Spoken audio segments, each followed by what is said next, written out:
사도행전 2장 22절 말씀입니다. 사도행전 2장 22절, Act chapter 2 verse 22. Act 2:22. 한 절입니다. 같이 소리내서 한 목소리로 같이 읽습니다. 시작. 이스라엘 사람들아, 이 말을 들으라. 너희도 아는 바와 같이 하나님께서 나사렛 예수로 큰 권능과 기사와 표적을 너희 가운데서 베푸사 너희 앞에서 그를 증언하셨느니라. 아멘. 우리 영어로도 같이 읽으십시다. In English. Men of Israel, listen to this. Jesus of Nazareth was a man accredited by God to you by miracles, wonders, and signs, which God did among you through him, as you yourselves know. 아멘. 하나님, 이 시간 우리는 주님의 말씀을 듣기 위해 귀를 기울입니다. God, at this time, will listen intently to your word. 송이꿀처럼 달게 듣도록 말씀하여 주시옵소서. Please speak to us so that your word may be as sweet as honey. 말씀을 듣고 난 후에 우리가 하나님을 더욱 신뢰하도록 인도하여 주시옵소서. After hearing your word, please guide us to trust in you even more. 주 예수님 이름으로 기도합니다. 아멘. 오순절날 예루살렘에 모여 기도하고 있던 성도들에게 성령이 강림하셨습니다. 그곳에 모였던 모든 사람들이 방언으로 말하기 시작했고, 그리고 성령이 충만한 성도들은 예루살렘 거리로 뛰쳐나가 복음을 외치기 시작했습니다. 그들이 복음을 증거할 때 놀라운 기적들이 동반했습니다. 사람들이 이 광경을 보고 모두 놀라워합니다. 그때 베드로가 앞장서서 외치기 시작합니다. 이스라엘 사람들이여, 이 일로 놀라워하지 마십시오. 이런 일들은 요엘 선지자를 통해서 말씀하신 성령께서 오셔서 하시는 일입니다. 지금 우리는 성령을 힘입어 예수님을 증언하고 있습니다. 그 예수님은 큰 권능과 기사와 표적을 행하여 예수님 자신을 증언하셨습니다. 그들은 예수님의 표적이 예수님을 증언하고 있다고 말합니다. 표적은 기적을 말합니다. 성경에는 여러 가지 기적들이 기록되어 있어요. 하나님은 기적을 행하시는 하나님이십니다. 기적을 행하시는 하나님은 이 기적을 통해서 우리에게 가르쳐 주시는 메시지가 있어요. 우리가 듣기를 원하는 메시지가 이 기적을 통해서 이루어지고 있다, 그런 말씀입니다. 하나님이 우리에게 주시는 계시, 그 메시지를 계시라고 말해요. 하나님이 주시는 메시지가 계시입니다. 하나님의 기적은 하나의 계시였던 것입니다. 여러분, 계시에 대해서 우리가 이해할 필요가 있습니다. 계시가 무엇입니까? 계시는 하나님께서 말씀을 통해서 하나님 자신을 우리에게 보여주시는 것, 이것이 하나님의 계시예요. 하나님을 보여주시는 것이 계시입니다. 계시라는 그 성경 원문의 단어를 보면 아포칼립세이스라고 말하는데, 아포칼립세이스는 감추어져 있던 것을 드러내어 보여준다, 그런 의미가 있어요. 영어로 리벨레이션이라고 하는 말도 같은 의미입니다. 마치 이렇게 베일에 가려져서 보지 못하는 것들을 베일을 걷어냄으로 인해서 보게 하듯이 리빌 해주시는 것, 이것이 리벨레이션, 계시예요. 하나님은 영이시기 때문에 우리 눈으로 볼 수가 없습니다. 보지 못하는 하나님을 우리가 알 수도 없습니다. 그래서 하나님이 자기 자신을 나타내 보여주시지 않으면 우리는 하나님을 볼 수도 없고 알 수도 없는 거예요. 보이지 않는 하나님이 하나님 자신과 하나님 나라를 우리에게 알려주시려고 말씀을 들려주시는데, 그 말씀이 하나님의 계시인 것입니다. 그러므로 하나님의 말씀은 곧 하나님의 계시입니다. 첫째, 먼저 계시의 다양성에 대해서 좀 살펴보기를 원합니다. 하나님이 말씀하시는 방법이 참 다양해요. 한 가지 틀로만 말씀하시는 것이 아니에요. 첫째는 잠언처럼 말씀하십니다. 잠언, 우리말로는 격언이라고 말을 하죠. 이 잠언적인 의미, 예를 들면 이와 같은 말씀드려요. 요한복음 15장 4절에 보면 이렇게 말합니다.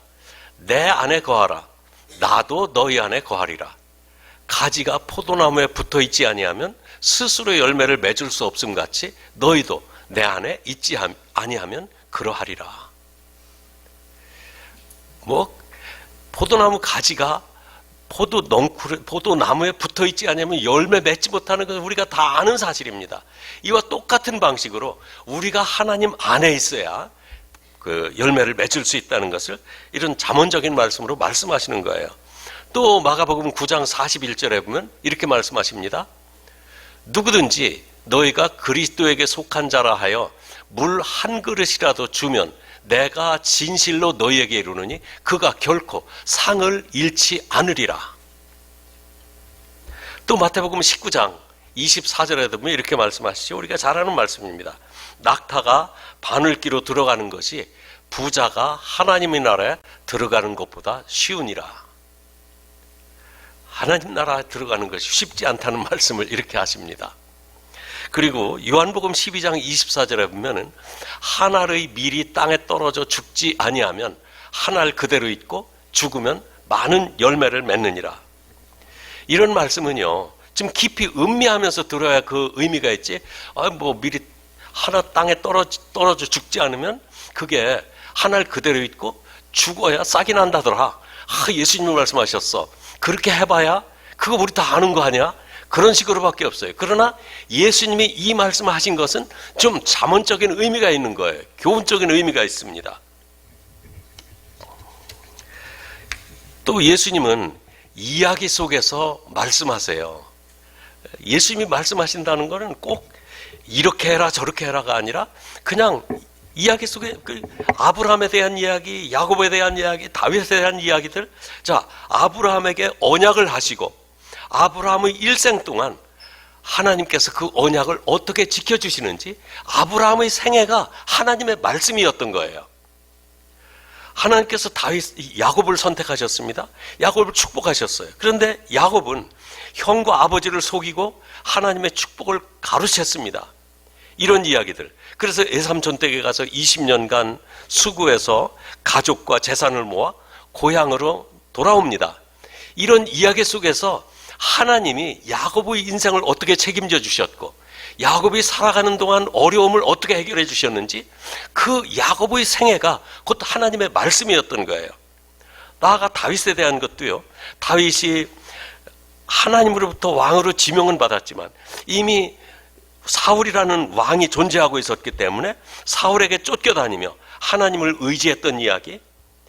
그래서 어떻게 의지하면서 그 어려움 가운데서 하나님을 놓치지 않고 살아왔던 그런 이야기가 하나님이 우리에게 들려주시고자 했던 하나의 계시, 곧 하나님의 말씀이었던 것입니다. 하나님은 믿음이라고 하는 건 이렇게 믿는 것이다 직접적인 표현으로 쓰지 않고 아브라함이라고 하는 한 사람을 내서서 그의 생애를 우리들에게 이야기처럼 들려주십니다. 개인적인 이야기 같지만 그것은 아브라함이라고 하는 개인의 이야기가 아니라 그 생애가 하나님께서 우리에게 주시는 메시지였다. 그런 말씀입니다. 셋째는 설교를 통해서 말씀하십니다. 이건 직접적인 말씀이죠. 예수님께서도 설교 형태로 말씀하셨어요. 산상수훈의 말씀들, 감람산에서 말씀하신 감람산 강화, 다락방 강화 같은 종말에 있을 일들, 이런 일들 설교 형태입니다. 구약의 선지자들도 설교 형태로 하나님의 말씀을 전해주었습니다. 지금 저는 강단에서 설교하고 있는데 많은 목사님들이 강단에서 설교를 합니다. 설교란 신구약 성경의 진리를 증거로 사용해서 우리의 실생활에서 일어나고 있는 사건들과 만나게 함으로 진리를 설명하는 거예요. 그러니까 제가 여기서 이렇게 설교하는 메시지를 이게 하나님의 말씀입니까? 저는 하나님의 말씀을 설명하는 겁니다. 제 설명을 듣고 하나님의 말씀을 여러분들이 이해하기 쉽도록 저는 설명해주고 그것을 실제 생활과 연결시켜주는 역할을 하는 것이 설교자들의 역할이에요. 그런데 알고 보면 제가 하는 말이 그냥 엉터리로 제 얘기나 하고 그런다면 이것이 정말 우리가 수긍할 수가 없지만 정말 이 성경 말씀을 쉽게 설명하는 것이라면 하나님의 말씀처럼 소중하게 여기고 받아들여야 될 필요가 있는 겁니다.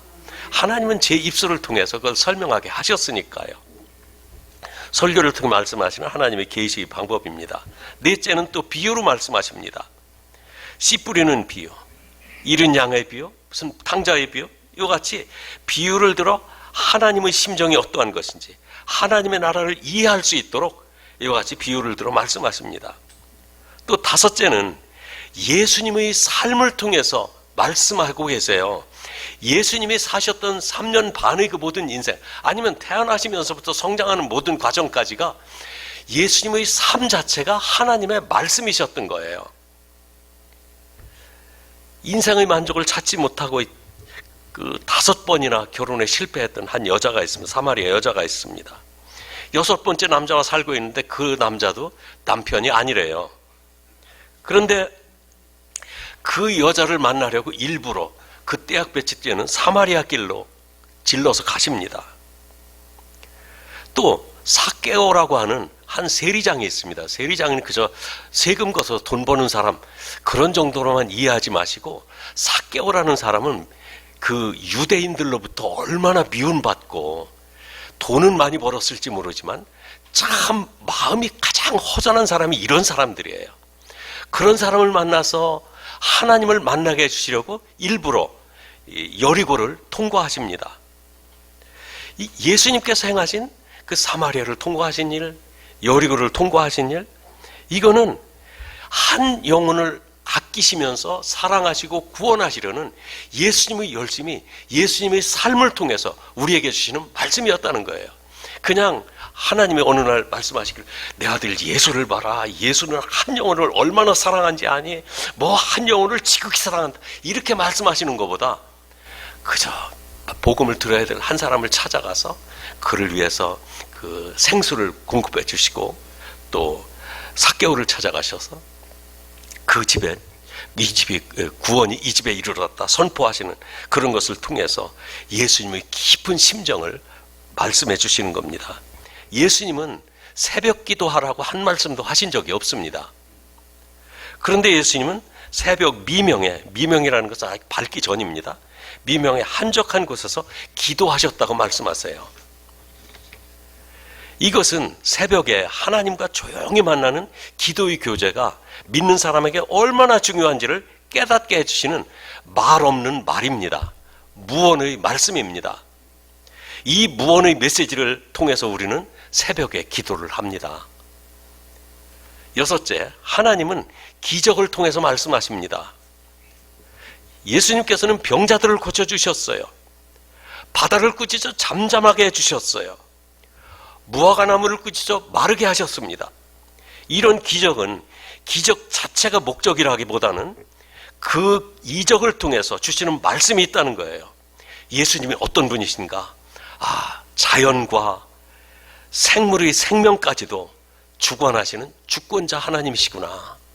그것을 예수님이 하신 일, 기적을 통해서 말씀해 주시는 겁니다. 이제 요한복음 20장 30절부터 31절 말씀은 우리가 요한복음 강해할 때 들었던 말씀입니다만 예수님은 성경에 기록되지 않은 더 많은 기적들을 행하셨다고 말씀하고 있어요. 그런데 이것만 기록한 것은 목적이 있기 때문이라고 했습니다. 한번 빨리 보시고 이것만 기록한 목적이 무엇인지 한번 알게 됐으면 한 분 말씀해 주세요. 예수님이 하나님의 아들인 것을 믿게 하고 또 그 믿음을 통해서 생명을 얻게 하려고 이것만 기록했다. 이것 가지고 충분하다. 그런 말씀입니다. 한 번은 밤새껏 바다에 나가서 고기를 잡고 고기 한 마리 잡지 못한 채 돌아온 베드로에게 깊은 곳에 가서 그물을 던지라고 하신 적이 있습니다. 어부였던 베드로는 아이고 지금 그렇게 해봐야 다 헛수고라는 것을 알고 있어요. 그 생각을 하고 있었어요. 그렇지만 베드로는 예수님 말씀하시니 말씀에 의지해서 그물을 내리겠습니다. 정말 참 마지못해서 짜증나게 그물을 내리는 그 표현이 거기에 있어요. 말씀에 의지해서. 말씀에 의지해서니까 베드로가 순종해서 아니에요. 아이고 말씀 안 하셨으면 참 솔직히 하기 싫다는 베드로의 짜증 섞인 그 표현이 거기에 있는데 그물을 내렸습니다.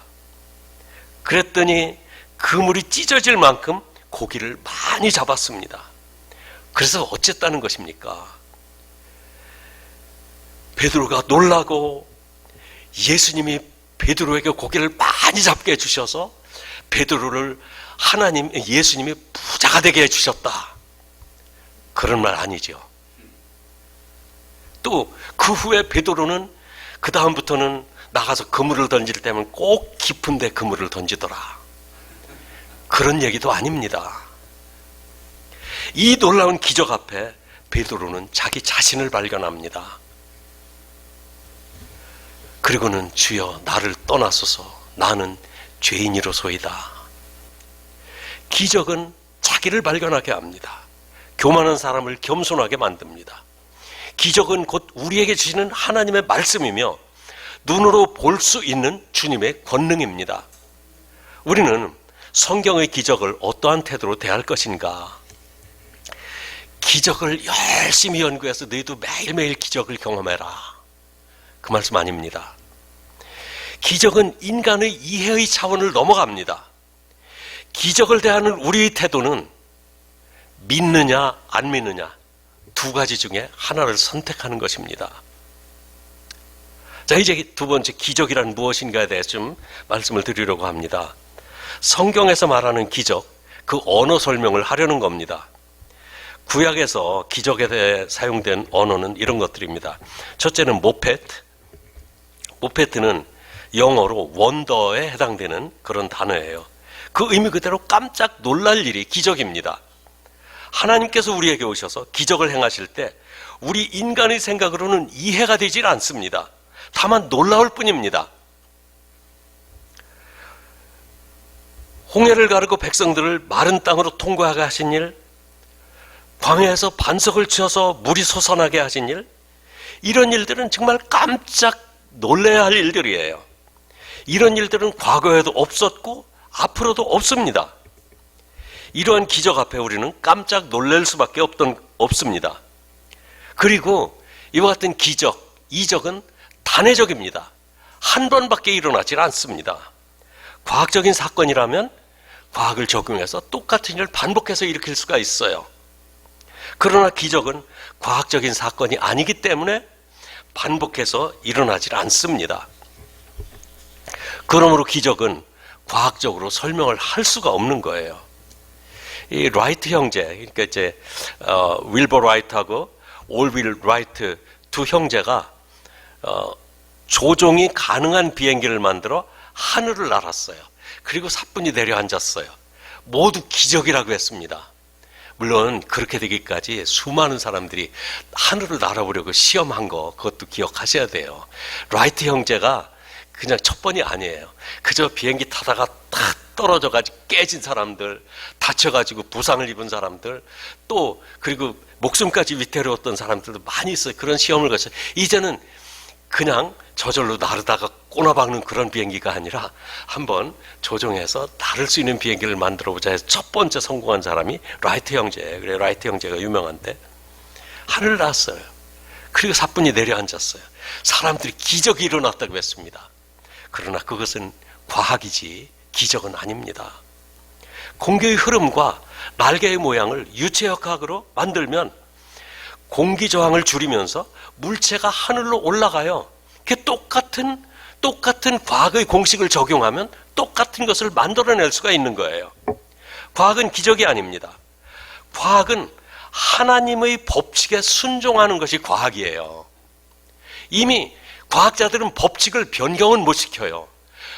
그 변경에 맞추어서 무엇인가를 연구하고 만들다 보니까 일이 되는 거예요. 하나님의 법칙은 변치가 않습니다. 그런데 사람들은, 과학자들이 엄청난 것을 만들어낸 줄 알아요. 알고 보면 과학자들도 본인이 인정하든 인정하지 않든 그것은 이 하나님의 법칙에 순종했기 때문에 놀라운 기적과 같은 일들을 일구어내는 것입니다. 그래서 이 항공을 연구했던 사람, 항공산업이 얼마나 많이 발달하고 있습니까? 한국에서 지금 전투기까지 만들고 있어요. 또 지금 우주까지 우주선을 쏘아 올리는 그런 시대 아닙니까? 모세가 홍해 앞에서 지팡이를 높이 들었습니다. 그랬더니 홍해가 갈라지고 물 가운데 길이 생겼습니다. 그것은 하나님이 하신 기적이었습니다. 아무리 연구해도 다시 그런 일을 일으킬 수는 없습니다. 모세가 들었던 지팡이가 특별하기 때문에 일어난 기적이 아닙니다. 만약 모세가 들었던 지팡이가 특별했기 때문에 그런 일이 일어났다면 지금 모세의 지팡이를 찾으려고 하는 사람들 많이 있을 것 같아요. 기적은 반복해서 일어나는 일이 아닙니다. 기적은 하나님만 하실 수 있는 일입니다. 이 기적에 대한 우리의 자세, 기적은 믿음으로 고백해야 할 하나님의 이 계시였던 것입니다. 기적을 자연 법칙으로 이해하려는 사람들, 그 법칙으로는 결국은 하나님 못 믿습니다. 그러나 하나님은 자연 법칙을 초월해서 기적을 행하실 수 있다는 사실을 아는 사람, 이 사람이 하나님을 믿습니다. 한 단어가 너무 길었네요. 두 번째는 펠레라고 하는 단어가 있습니다. 펠레. 그런데 이 펠레는 separate, distinct, 그러니까 분리한다 아니면 구별한다, 그런 뜻이에요. 기적은 보통 사건과 구별됩니다. 그러니까 일반 사건은 우리가 할 수 있는 일이지만 기적은 하나님께로 구별되는 거예요. 그래서 기적은 기적으로 보아야 이해가 됩니다. 기적을 과학으로 이해하려고 하면 이해 못합니다. 제가 성경 공부하면서 그런 말씀 드린 적이 있습니다. 성경은 성경적인 관점을 가지고 보셔야 하나님을 알 수가 있다고. 성경을 과학적 관점으로 보면 이게 좀 이상한 데가 많아요. 역사에 대한 기록이 있지만 역사적 관점에서 봐도 좀 이상한 데가 많아요. 그래서 이걸 역사적 관점에서, 과학적 관점에서 성경을 보려고 하는 것은 마치 이런 거예요. 음악 실컷 들려주고 이거 수학적으로 한번 설명해봐. 아니, 그 음악을 듣고 수학적으로 설명이 되겠습니까? 멋있는 그림 한 편을 보여주고서는 그거 다 1시간 감상하게 하고, 야, 이거 물리학적으로 한번 설명해봐. 그림은요, 미학적으로 보고 미학적으로 설명해야 그게 이해가 되고 감동이 되지. 음악은 음악적인 감정을 가지고 그것을 들어야 감동이 되는 거지. 기적은 기적의 눈으로 볼 때, 하나님의 관점에서 볼 때 그 기적이 우리가 받아들여질 수 있고 믿음이 오는 겁니다. 펠레는 이와 같이 구별된 것입니다. 그리고 오트라고 하는 단어가 또 있습니다. 오트는 표적이라는 말씀이에요. 기적은 하나님의 사인입니다. 기적은 기적 그 자체로서 의미가 있는 것이 아니라 하나님의 계시적 의미를 그 기적에서 찾아야 그 의미를 알 수가 있어요. 이제 신약에서 사용한 단어들을 봅니다. 테라스라고 하는 단어가 있습니다. 그것은 이적, 기사라고 하는 이 단어는 놀랍다, 이거 원더, 같은 의미로 구약 성경의 모페트와 같은 의미입니다. 또 두 번째 많이 쓰이는 단어가 디나미스라고 하는 단어가 있습니다. 역동적이라는, 그 다이나믹이라는 단어가 여기에서 이제 유래가 됐다고 합니다. 디나미스. 이 단어는 능력이라는 의미로 사용됩니다. 기적은 하나님의 능력입니다. 사람이 할 수 없는 것을 하나님께서는 하십니다. 초월하신 능력을 가지고 행하시는 하나님의 역사, 그것이 디나미스입니다. 그리고 세 번째는 세메이온입니다. 이 말은 구약의 오토와 같은 뜻으로 표적 또는 상징이라는 뜻을 가지고 있습니다. 요한복음에서는 예수님의 기적에 대해서 기적이라는 말보다 꼭 쌓인 그 세메이온이라는 단어를 많이 썼어요. 자, 이제는 세 번째는 기적의 의미를 좀 살펴봐야 돼. 기적의 의미보다는 기적의 의미를 아는 것이 왜 중요한가 하는 겁니다. 똑같은 사건을 놓고도 그 사건의 의미를 알아야 모든 일에 우리가 감사할 수가 있어요. 가령 누가 나에게 선물을 줍니다. 생일이라고 선물을 줘요. 선물을 주고는 딱 펼쳐보고 거기 선물이 무엇인가 그 물건에 관심을 가지면 그때부터는 사랑이고 뭐고 친밀한 친밀감이고 없습니다. 그저 물건 이거 보석상에 가면 얼마면 살 텐데 이거 이런 거 저기 플리마켓에서도 팔던데 거기 가면 훨씬 싸게 사는데 이런 식으로 생각하면 이거 의미가 하나도 없습니다. 서울에서는 뭐 결혼할 때 요새 혼숙감이 자주 문제가 된다고 그러대요. 요새는 그나마 또 결혼하는 게 드물어서 많이 줄어드는 것 같아요. 그런데 한 처녀가 굉장한 부잣집으로 시집을 가게 됐어요. 이거 어떤 목사님이 자기 교인 자랑하는 거라서 저도 좀 잊어버리지 않게 여러분들에게 소개해드리는 겁니다. 시어머니가 부잣집이기 때문에 며느리한테 그냥 좋은 보석 반지, 목걸이 이런 좀 선물을 많이 해주고 싶었어요. 그런데 며느리 될 처녀가 시어머니가 해주는 반지를 거절합니다. 사양했대요. 그 이유인즉 아직 신랑감이 공부를 하고 있는데 공부를 마치고 자기가 직장에 취직해서 땀 흘려 일해서 번 돈으로 반지든지 목걸이든지 해주면 그것이 금반지, 금목걸이든 다이아반지, 다이아목걸이든 아니면 은반지, 은목걸이든 남편이 해주는 그 선물을 받겠다는 거예요. 근데 그 목사님이 왜 이런 얘기를 자랑삼아 하느냐면 그 권사님 얘기가 하여튼 무슨 며느리 얘기만 나오면 맨 첫 번째 자랑거리가 그거래요. 우리 며느리는 이랬다고 해가면서 좀 생각해보면 좀 자랑할 만도 하잖아요. 예. 의미를 알면 실물보다 더 비싼 값어치를 알게 됩니다. 기적을 경험하는 것도 중요하지만 의미를 알면 기적의 가치를 알게 돼요. 정말 기적을 통해서 병 치료받은 사람들 있어요. 기적을 통해서 어떤 특별한 능력을 경험한 사람들도 있습니다. 그런데 그 기적 자체에 집착하다가 잘못된 길로 빠지는 사람들이 많습니다. 그 기적을 주시는 하나님을 믿지 않았기 때문입니다. 네 번째, 기적에는 의미와 함께 목적이 있습니다.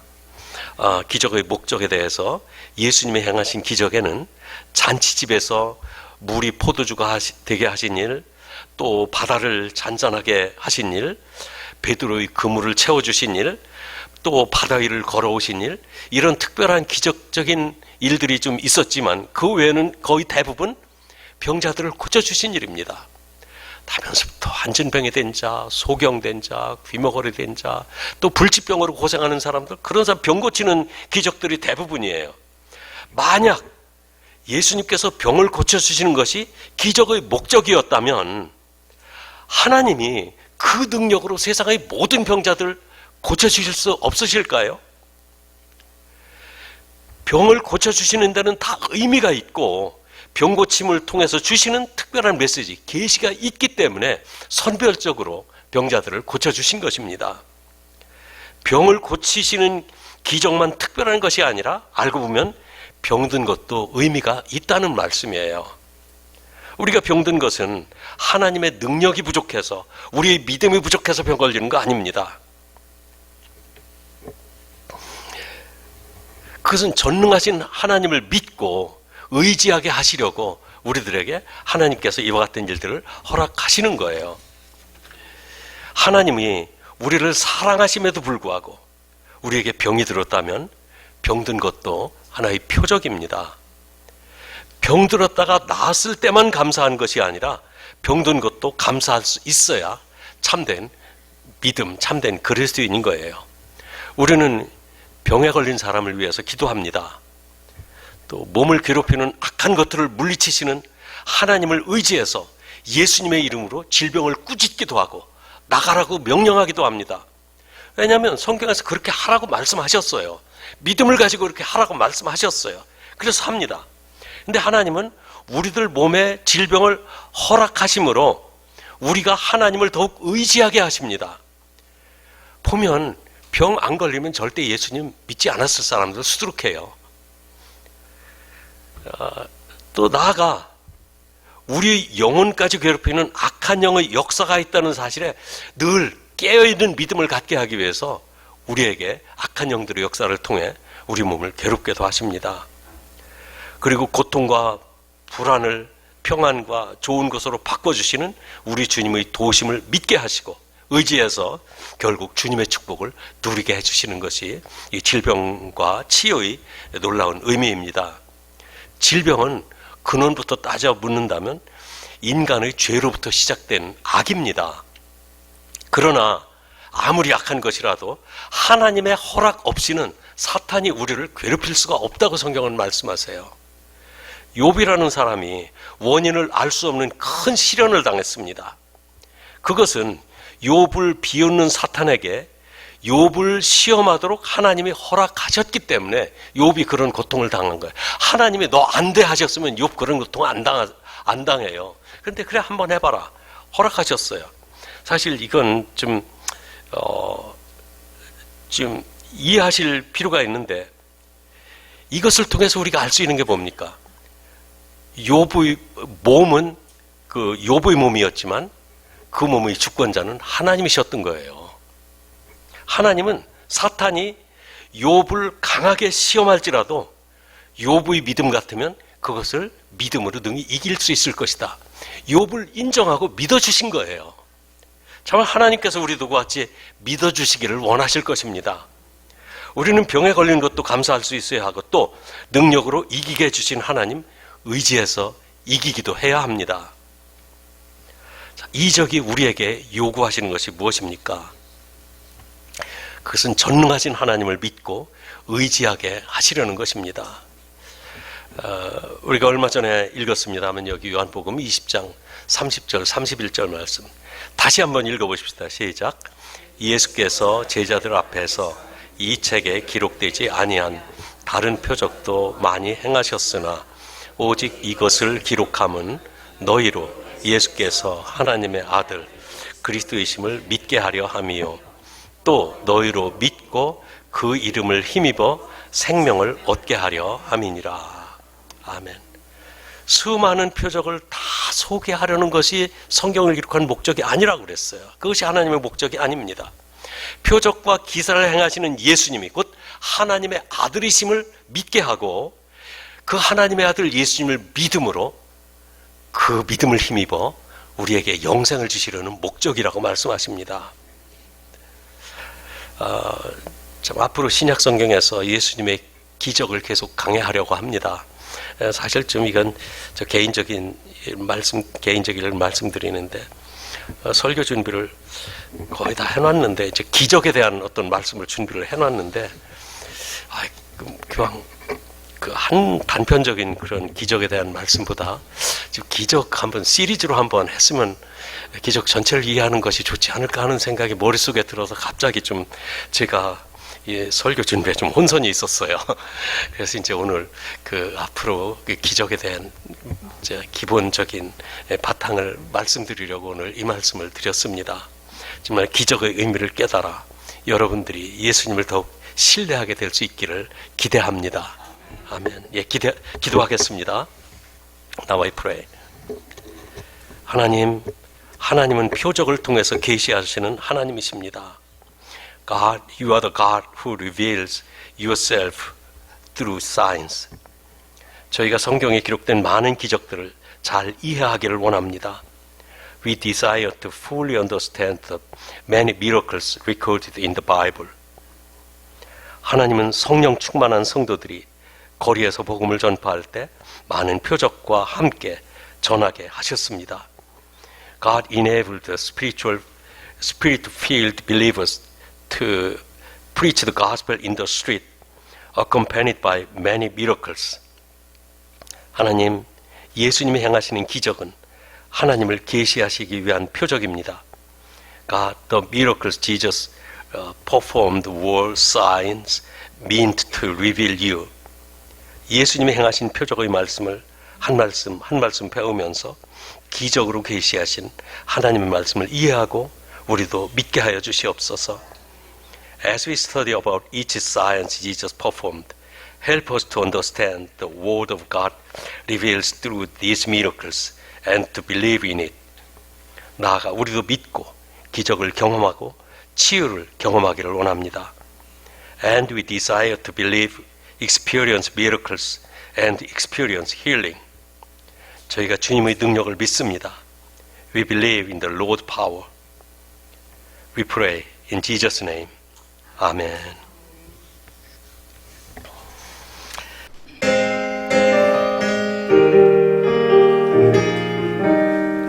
주 믿는 사람 일어나 다 힘을 합하여 이 세상 모든 마귀를 다쳐서 멸하세. 저 앞에 오는 적군을 다 싸워 이겨라. 주 예수 믿는 힘으로 온 세상 이기네. 네 믿음이 이기네. 네 믿음이 이기네. 주 예수를 믿음이 온 세상 이기네. 주 인류 마귀 괴율로 큰 죄에 빠지니 진리로 띠를 띠고서 늘 기도드리세. 참 믿고 의지하면서 걸어시 나갈래. 주 예수 믿는 힘으로 온 세상 이기네. 믿음이 이기네. 믿음이 이기네. 주 예수를 믿음이 온 세상 이기네.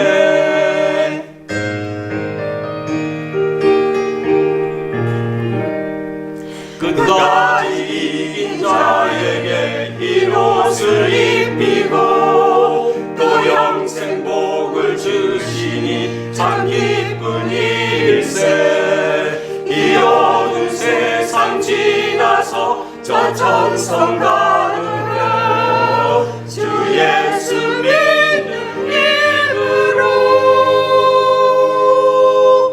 온 세상 이기네. 믿음이 이기네. 믿음이 이기네. 주 예수를 믿음이 온 세상 이기네. 믿음이 이기네. 믿음이 이기네. 주 예수를 믿음이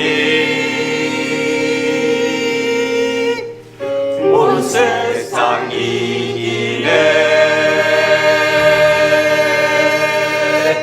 아멘. 아멘.